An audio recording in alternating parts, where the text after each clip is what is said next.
कुव्वता इल्ला बिल्लाहिल अलिय्यिल अज़ीम।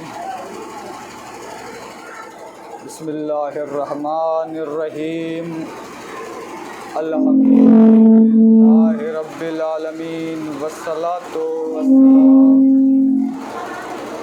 व तहियतु वल इकराम अन्नबिय्यिल मुमज्जद और रसूलुल मुसद्दक़ अल मुस्तफ़ल अमजद अबिल क़ासिम मोहम्मद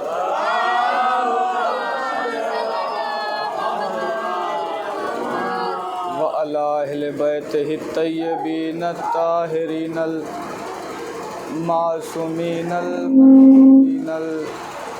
मुंतखबीन अल मुज्तजबीन गुर्रल में आमीन आमीन आमीन या रब्बल आलमीन। बिस्मिल्लाहिर्रहमानिर्रहीम। क़ाला फ़िल क़ुरानिल हकीम व क़ौलुहुल हक़। बिस्मिल्लाहिर्रहमानिर्रहीम। इन्नी जाइलुकुम लिन्नासि इमामा। सलवात।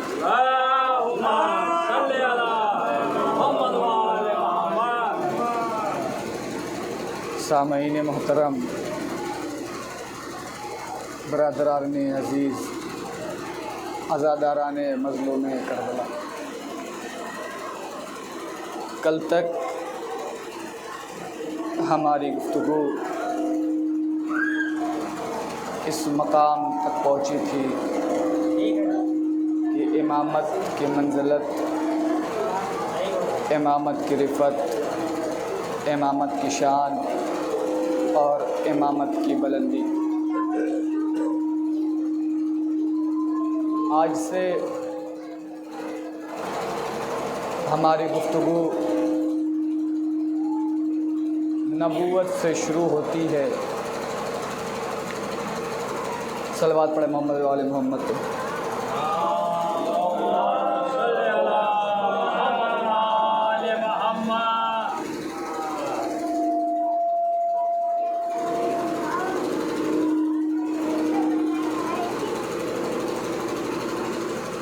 आज से हमारी गुफ्तगू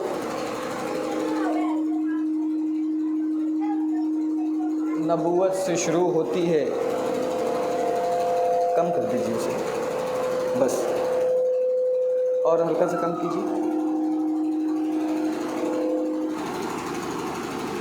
बस छोड़ दीजिए, छोड़ दीजिए, छोड़ दीजिए। सलवात मोहम्मद वाले मोहम्मद।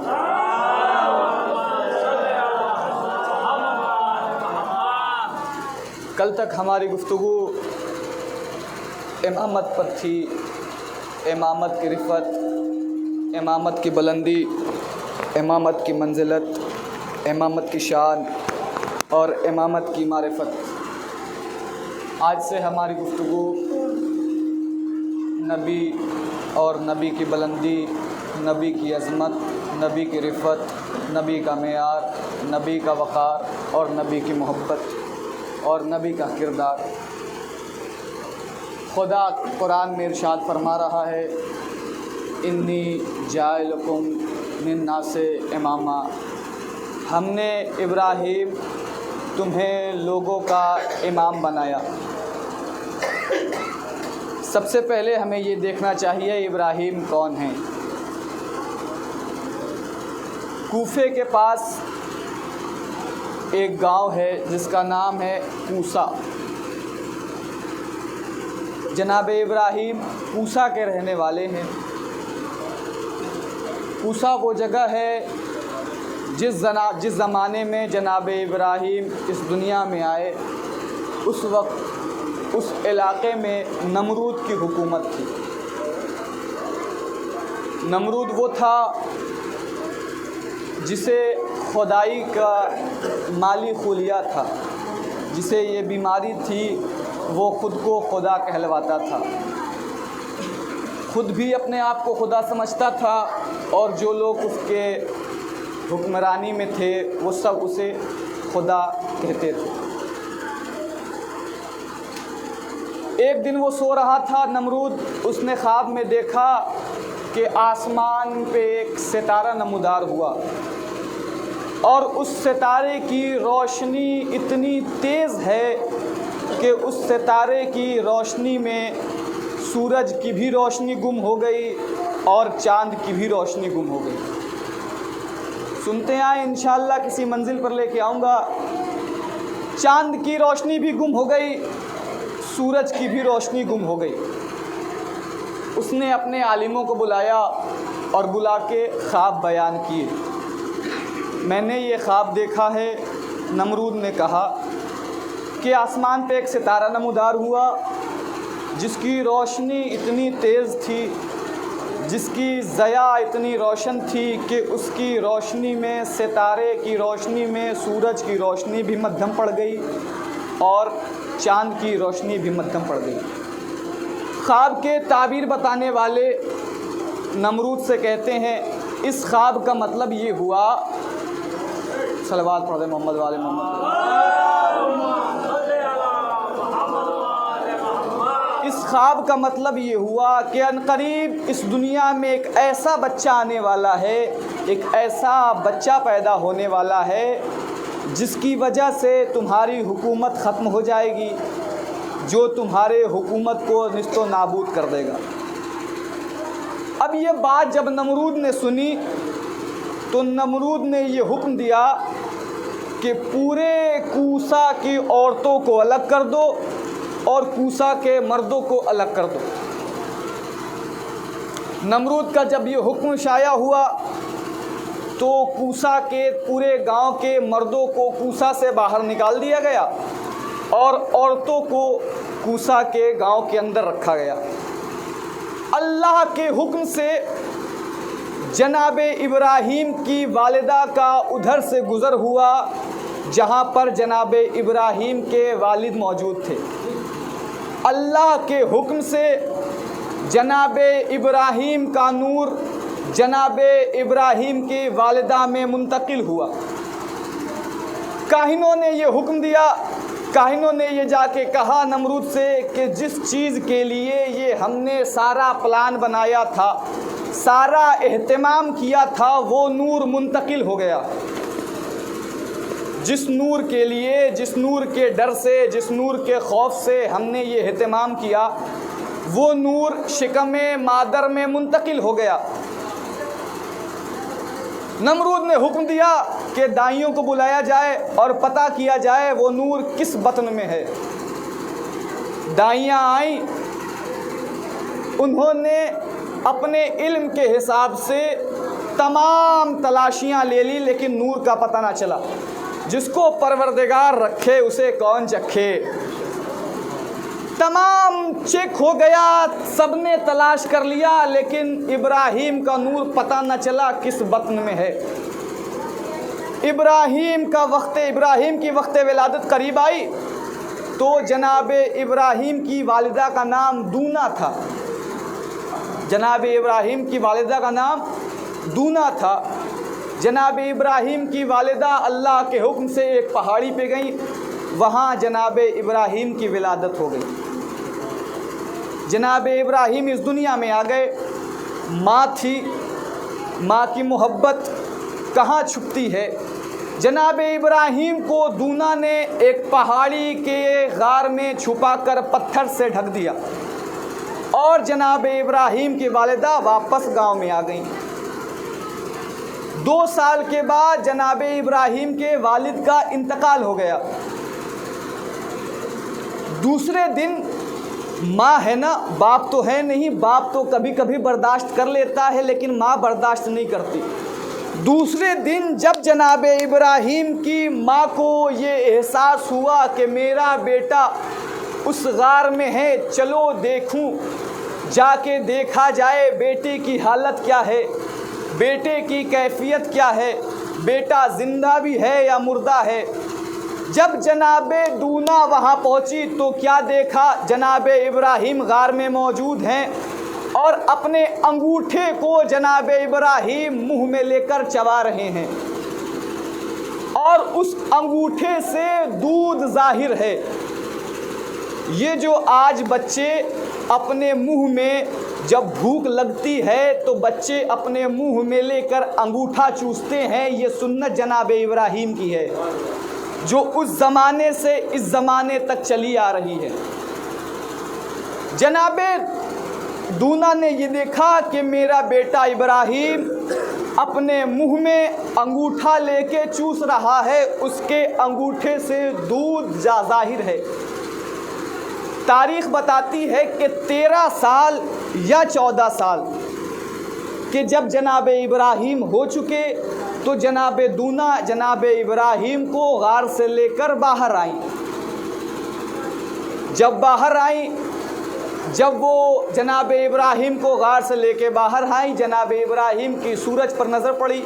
जनाब इब्राहीम ने ख़ुद से सवाल किया क्या यह सूरज मेरा खुदा है? लेकिन फिर जब देखा सूरज गुरूब हो गया तो ख़ुद ही जवाब दिया, जो डूब जाए वो मेरा खुदा नहीं हो सकता।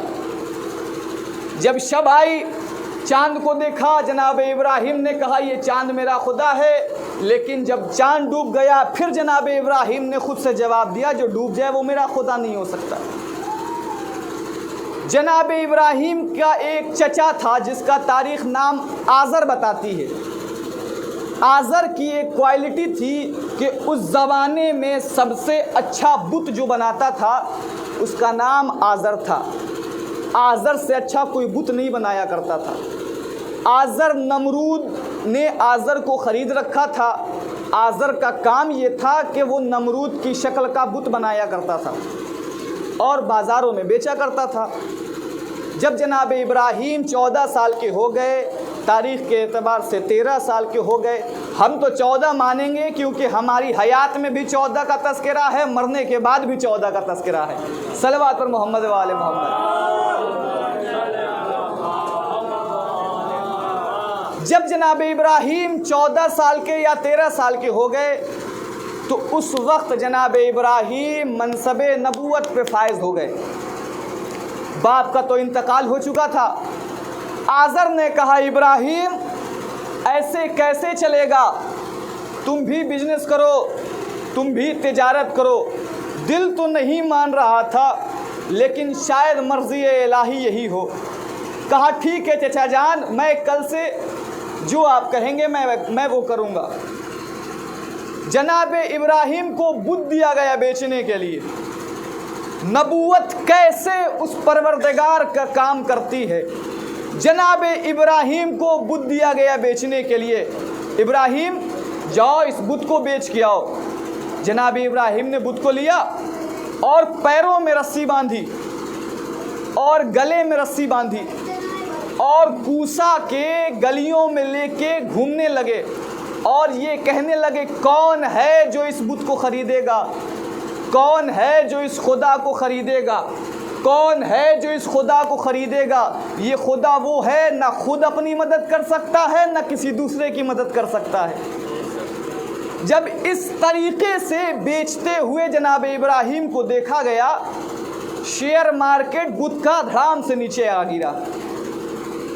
अब जब देखा गया कि बुत लोग ख़रीद नहीं रहे हैं, अब ऐसे बेचे कोई भी इंसान जब अपनी ब्रांडिंग करता है तो बढ़ा चढ़ा के दिखाता है, लेकिन जनाब इब्राहीम तो नीचे करके दिखा रहे हैं। दरबार में जनाब इब्राहीम को बुलाया गया।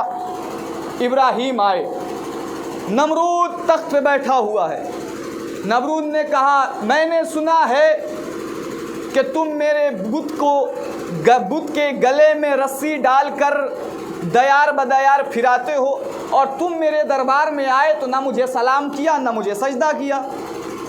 तो जनाब इब्राहीम ने कहा मैं उस परवरदिगार को मानता हूँ जो ज़िंदा को मुर्दा करता है, जो मुर्दे को ज़िंदा करता है। जनाब इब्राहीम ने कहा मैं उस परवरदिगार को मानता हूँ जो मुर्दे को ज़िंदा करता है, ज़िंदे को मुर्दा करता है। नमरूद ने एक शख्स को जेल कैद से बुलाया और उसे रिहा कर दिया।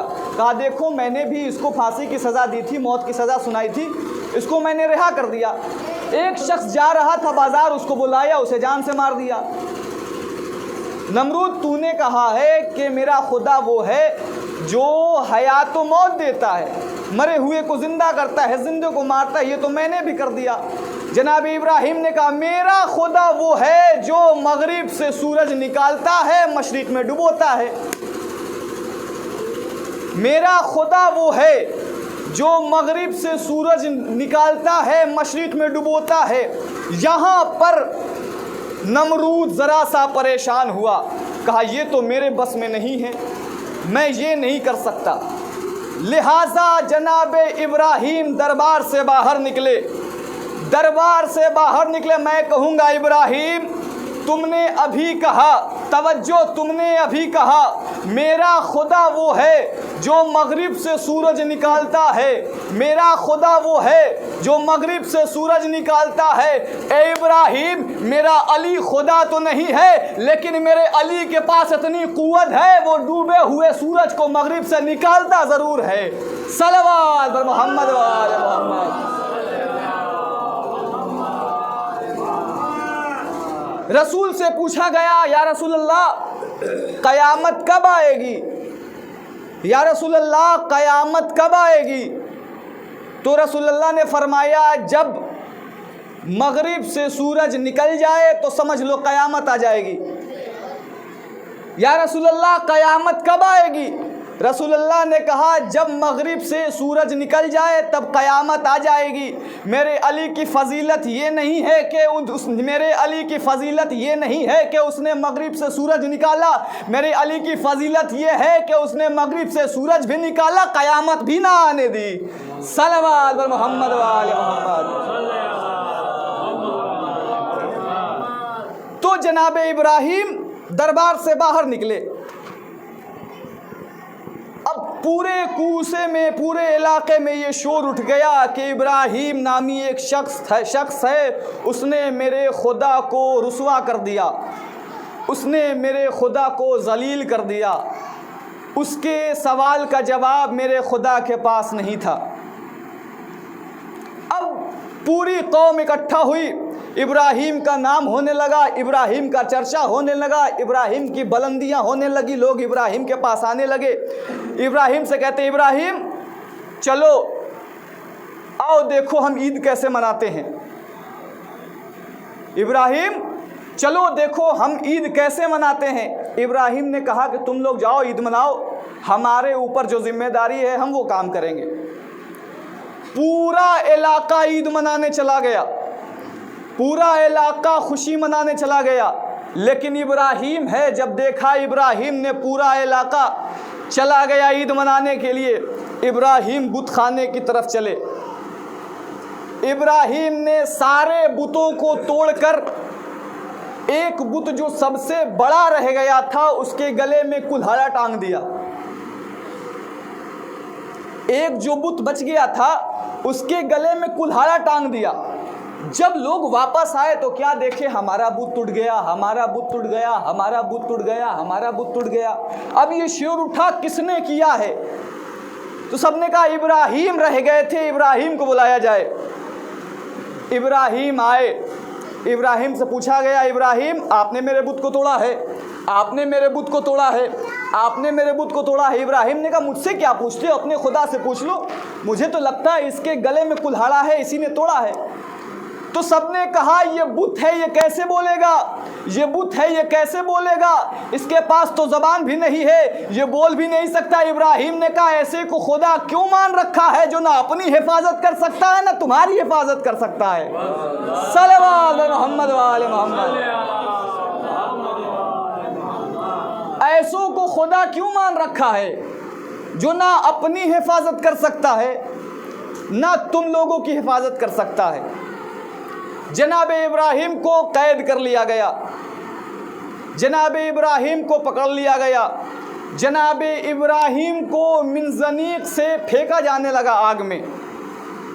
80.5 मील की दीवार बनाई गई और उसमें आग लगाया गया। आग इतनी बुलंद हो रही थी, आग इतनी ऊंचाई पे जा रही थी कि लोग इस तरीके से देखा करते थे कि टोपी सर से नीचे गिर जाया करती थी। मिंजनीक से जनाब इब्राहीम को आग में फेंका जाने लगा। आग में जनाब इब्राहीम गए, आग गुलजार हो गई, लेकिन आग में सिर्फ जनाब इब्राहीम नहीं गए थे। आग में जनाब इब्राहीम अकेले नहीं गए थे। जनाब इब्राहीम को जैसे ही आग में फेंका जाने लगा तो नमरूद की बेटी को इश्क हो गया था जनाब इब्राहीम से। जनाब इब्राहीम से नमरूद की बेटी ने कहा, इब्राहीम मैं भी तुम्हारे साथ आ जाऊं, मैं भी तुम्हारे साथ आ जाऊं। जनाब इब्राहीम ने कहा, हाँ आना चाहती हो तो आ जाओ। अपने किले की छत से नमरूद की बेटी कूदी आग में। इधर जनाब इब्राहीम को मिंजनीक से फेंका जाने लगा। आग गुलजार हो गई, आग ठंडी हो गई। मैं कहूँगा एक ऐसी आशिक जिसके दिल में एक इमाम की मोहब्बत थी। खुदा कुरान में इरशाद फरमा रहा है, मैंने इब्राहीम तुम्हें ज़मीन का इमाम बनाया है, मैंने तुम्हें इब्राहीम लोगों का इमाम बनाया है। अल्लाह ने कुरान में इरशाद फरमाया, ए इब्राहीम मैंने तुम्हें लोगों का इमाम बनाया है। जिसके दिल में एक इमाम की मोहब्बत आ जाए उसे आग नहीं जला सकती, तो हमारे दिल में 12 इमाम की मोहब्बत आ जाए हमें आग कैसे जला सकती है। सल्लल्लाहु अलैहि मोहम्मद वाले मोहम्मद। इब्राहीम के दिल, इब्राहीम की मोहब्बत एक इमाम काफिर बेटी के दिल में आ जाए तो काफिर बेटी को आग बचा ली। तारीख ने यह भी लिखा कि इब्राहीम भी बचे और नमरूद की बेटी भी बची। भाई ये तो नमरूद है, ये तो इब्राहीम है, ये तो इब्राहीम है। ज़रा फ़क्रे इब्राहीम को देखिए। जब इब्राहीम, जब जिसके सदक़े में इब्राहीम को नबूवत मिली, उसकी मर्ज़ी देखिए। मौलाए कायनात खुतबा दे रहे हैं, एक शख्स आया और आके कहता है, या अली अबू का फिन्नार, या अली अबू का फिन्नार, या अली तुम्हारा बाप जहन्नम में जाएगा, या अली तुम्हारा बाप जहन्नम में जाएगा। मौलाए कायनात ने कहा अंता कसीमुन, मौलाए कायनात ने कहा अन्ना कसीमुन नारे वल जान, अल्लाह कसीमुन नारे वल जन्ना, मैं ही वो हूँ, अन्ना कसीमुन नारे वल जन्ना, मैं ही वो हूँ जो जहन्नम और दोज़ख और जन्नत का बांटने वाला हूँ। मैं अगर तुम्हें बता दूँ, बना दूँ जहन्नम और जन्नत को तकसीम करने वाला, तू अपने बाप को जो दोज़ख में डालेगा या जन्नत में डालेगा? तो उसने कहा मौला मैं अली, मैं अपने बाप को जहन्नम में नहीं डालूंगा बल्कि जन्नत में डालूंगा। तो अली ने कहा तू आम इंसान होकर, एक खाकी होकर अपने गुनाहगार बाप को अगर जहन्नम का वो हकदार होगा फिर भी तू जन्नत में डालेगा, लेकिन हमारा बाप वो है जिसकी गोद में रिसालत पली है, जिसकी गोद में इमामत पली है। सल्लल्लाहु अलैहि मोहम्मद वाले मोहम्मद। ये है इमामत की मंजिलत, ये है नबूवत की मंजिलत। इमामत होता कौन है? जनाब इमाम हुसैन अलैहिस्सलाम खेल रहे हैं। देखे इमामत की मंजिलत क्या होती है। इमाम हुसैन अलैहिस्सलाम खेल रहे हैं, क्या देखा कि नाना के दरबार से एक शख्स रोता हुआ उदास चेहरा लेकर बाहर हुआ। इमाम हुसैन ने उसे देखा और देखकर कहा कि मैं पहली बार देख रहा हूँ कि मेरे नाना के दरबार से कोई मायूस लौटा है। मैंने अपनी हयात में ये पहली बार देखा है कि नाना के दरबार से पहली बार कोई मायूस लौटा है। उसने कहा हाँ मौला, मैं गया था औलाद लेने के लिए, लेकिन रसूलुल्लाह ने कहा कि तुम्हारी किस्मत में कोई औलाद नहीं है।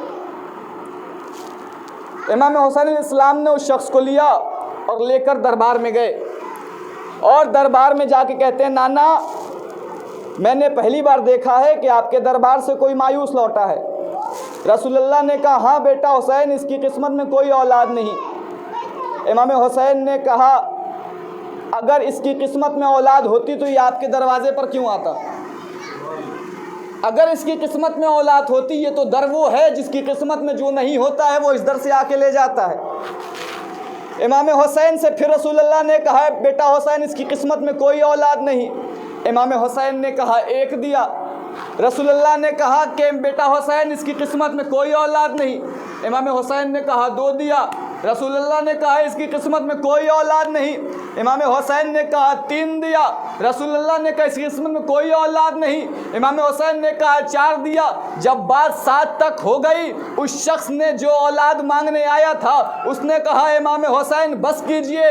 इमाम हुसैन ने कहा अगर तू आज बस न कहता, अगर तू आज बस न कहता तो आदम की नस्लों एक तरफ आती और हमारी दी हुई औलाद एक तरफ आती। सल्लल्लाहु अलैहि मोहम्मद वाले मोहम्मद। ये है हुसैन की मंजिलत, ये है इमामत की मंजिलत, ये है इमामत का रुतबा, ये तो इमाम हैं। इनके घर की कनीज़ों का और नौकरों का कोई मुकाबला नहीं कर सकता। जनाबे सलमान फारसी एक दिन घर पर आए और आकर कहते हैं फिज़ा, मौलाए कायनात हज़रत अली इब्ने अबी तालिब सलवात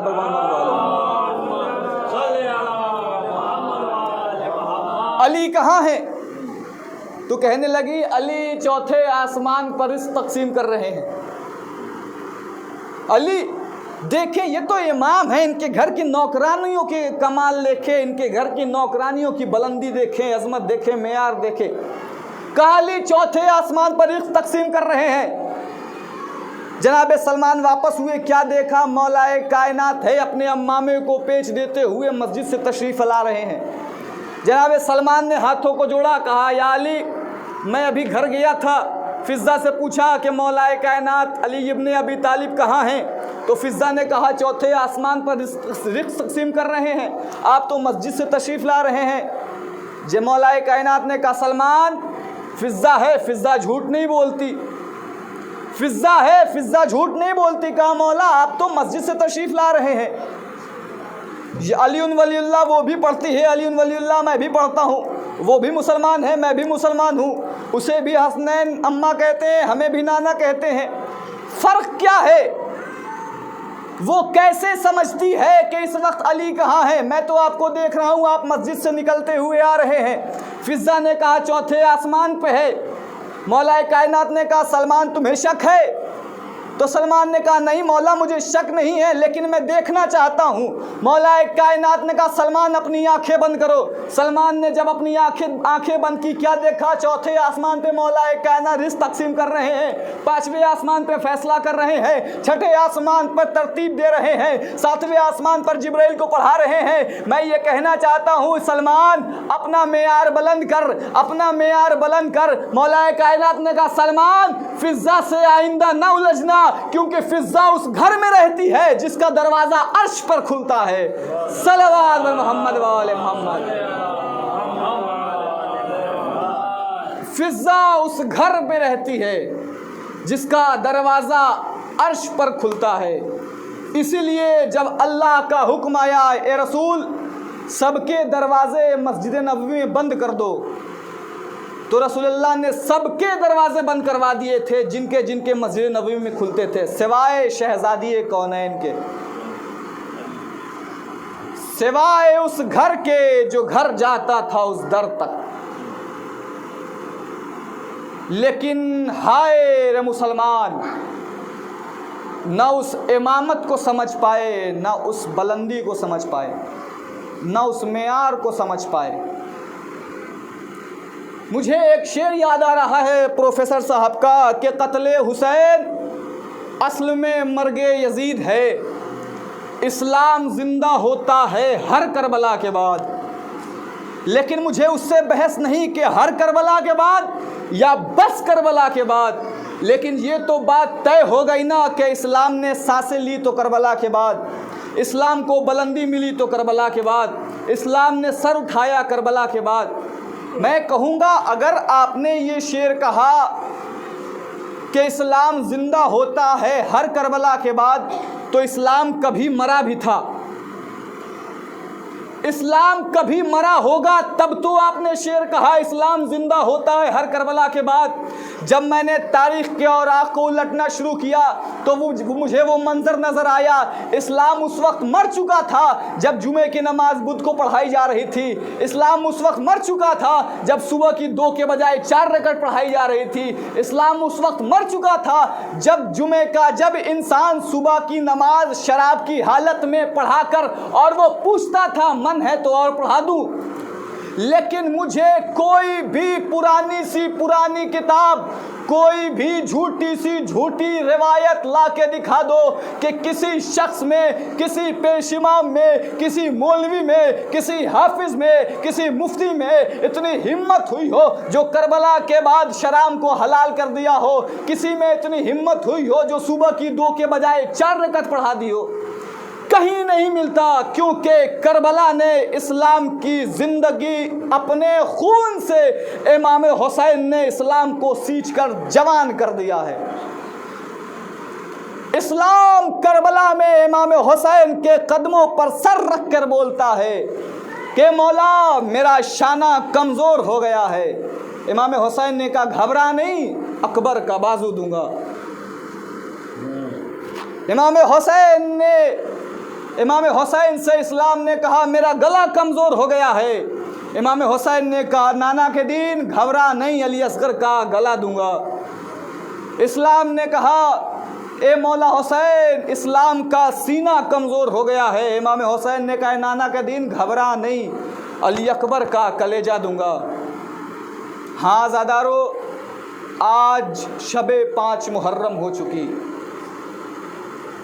इतने तेज़ी से, इतनी रफ्तार से ये अय्याम गुज़रते हैं कि पता भी नहीं चलता।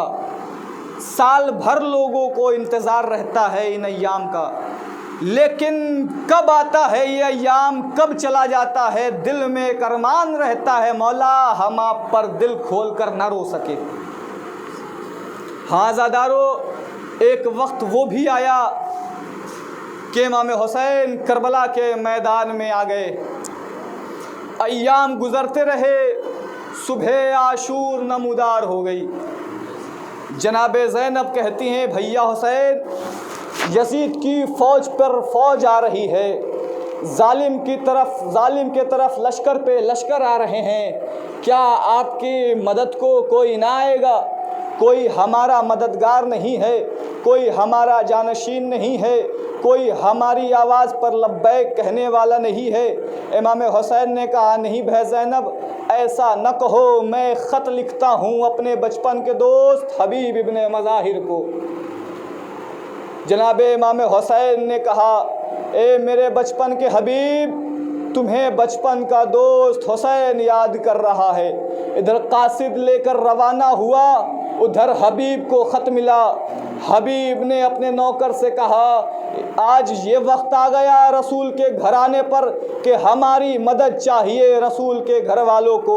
एक मर्तबा जनाब हबीब ने अपने नौकर से कहा मैं घर जा रहा हूँ, बस्ती से बाहर मेरा घोड़ा लेकर खड़े रहो, मैं घर से फुर्सत पाकर आता हूँ। एक मर्तबा हबीब घर पर आए, अपनी ज़ौजा से कहा देखो हुसैन का ऐसा ऐसा ख़त आया है, अब तुम बताओ मुझे जाना चाहिए या नहीं जाना चाहिए। हबीब की ज़ौजा कहती हैं ए हबीब लो मेरी चूड़ियाँ पहन कर बैठ जाओ, तुम्हें वक्त का इमाम बुला रहा है, तुम मुझसे ये सवाल कर रहे हो मैं हुसैन की मदद को जाऊं या ना जाऊं। हबीब ने कहा नहीं ज़ौजा, मैं तुम्हें ये देख रहा था कि तुम्हारे दिल में हुसैन की मोहब्बत कितनी है। उधर बाहर हबीब का ग़ुलाम क्या कहता है, घोड़ा घबरा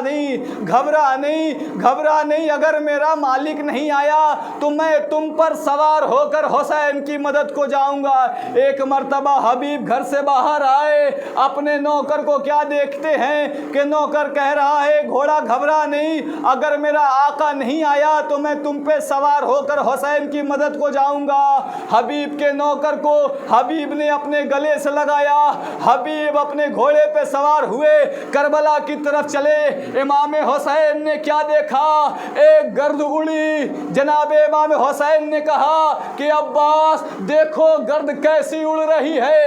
एक मर्तबा जनाब इमाम हुसैन और जनाब अब्बास क्या देखते हैं, गर्द छटती जा रही है। जब गर्द छट चुकी तो क्या देखा, बचपन का दोस्त हबीब इब्ने मज़ाहिर नमूदार हुए। जनाब हबीब ने मज़ाहिर इमाम हुसैन के पास आके घोड़े को रोक लिया, आकर कहते हैं मौला मुझे इजाज़त दीजिए, मैं मरने जा रहा हूँ, मैं आप पर कुर्बान होने जा रहा हूँ। इमाम हुसैन ने हबीब को घोड़े से उतारा, हबीब को कलेजे से लगाया। जब खैमे में ये पता चला कि हुसैन का बचपन का दोस्त हबीब इब्ने मज़ाहिर आया है तो खैमे से एक आवाज़, हबीब तुम पे मेरा सलाम हो। हबीब तड़प गए, कहते हैं हाय खुदा ये कैसा दिन आ गया कि सैयदजादिया नौकरों को सलाम कहलवा रही हैं। अजरकुम अला ज़हरा, खुदा आपको कोई गम न दे सिवाय मजलूम करबला के। एक मरतबा हबीब को इजाज़त मिली। हबीब बूढ़े, कमर झुकी हुई, आँखों की पुतलियाँ झुकी हुई। हबीब ने एक मरतबा कमर को या अली कह के कपड़े के पटके से बांधा। हबीब का सीना बुलंद हुआ। हबीब ने भवे उठाकर अपनी पेशानी पर रुमाल बांधा। अरे ये देखो हुसैन का बूढ़ा जवान जा रहा है। एक मर्तबा हबीब घोड़े पर सवार हुए, मैदान की तरफ बढ़ते जा रहे हैं, आवाज देते जा रहे हैं, ए जालिमो तुम्हें पता नहीं ये कौन हुसैन है, ए लाइनो तुम्हें पता नहीं ये कौन हुसैन है, ए जालिमो तुम्हें ये पता है ये वही हुसैन है जिसको रसूलुल्लाह अपने जानू पे बिठाया करते थे, ये वही हुसैन है जिसके लिए रसूल की हदीस है हुसैन मुझसे है मैं हुसैन से हूँ, ये वही हुसैन है जिसकी माँ के लिए रसूल ने कहा फातिमा तो बज़तु मिन्नी, फातिमा अपने बाप की टुकड़ा है, अपने बाप का टुकड़ा है, तुम उसको कत्ल करने आए हो। हाज़ा दारो एक वक्त वो भी आया कि हबीब पर चारों तरफ से वार होने लगे। हबीब जीन पे संभल ना सके, हबीब जीन से जमीन पे तशरीफ लाए। एक मरतबा इमाम हुसैन ने जब देखा कि हबीब ने सदा बुलंद की, ए मौला पे मेरा सलाम हो, इमाम हुसैन दौड़े, हबीब के लाश पे पहुंचे, हबीब का सर अपने जानू पे रखा, रख के कहते ए मेरे भैया हबीब, ए मेरे बचपन के दोस्त हबीब, तुम पे मेरा सलाम हो, मैंने तुम्हारा सलाम कबूल किया, जाओ जन्नत में शहजादी तुम्हें याद कर रही है, मैं कहूँगा ए मौला भी आपके दोस्त हबीब है, अभी आपके दोस्त हबीब है। हबीब ने सलाम किया, आप हबीब की मदद को पहुंच गए, लेकिन चंद लम्हों बाद वो वक्त आएगा कि आप जीन पे ना संभल सकेंगे, ना आपकी मदद को अब्बास आएंगे, ना अकबर आएंगे, ना कासिम आएंगे, आप यको तन्हा खड़े होकर हल मिन्ना सरिन की सदाएं बुलंद करेंगे। वसयालमुल लज़ीना ज़लमू मातम हुसैन।